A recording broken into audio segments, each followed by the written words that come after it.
just back from a lovely few days in Trim in County Meath.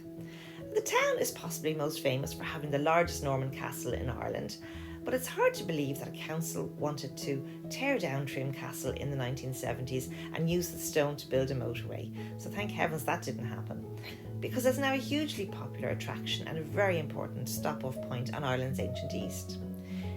It's also most notably known as a set location for the movie Braveheart, which was filmed here in 1995.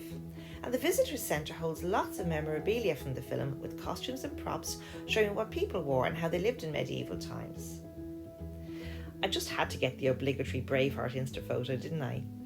Before popping off for some lovely picnic lunch at the Harvest Home Bakery, which is situated right in the centre of the town.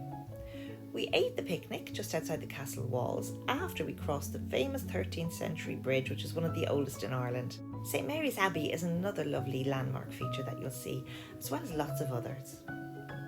Trim Castle Hotel is where we stayed, and it's in a super location in the centre of the town. It also has a lovely Kilkenny design shop down at the reception area.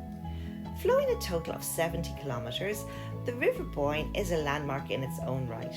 And what better way to see that than by strolling along the Boyne River Walk. But I think there's also another way. You can actually see it from the river itself.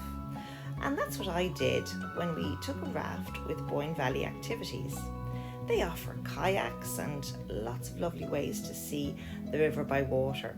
James is a wealth of information, as his brother is an archaeologist, and he was able to tell us about all the sites we saw along the way.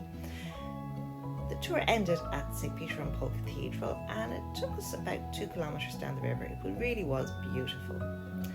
So I highly recommend it, and I'd like to say thank you to Discover Boyne Valley for sending me on this beautiful trip to Trim in County Meath.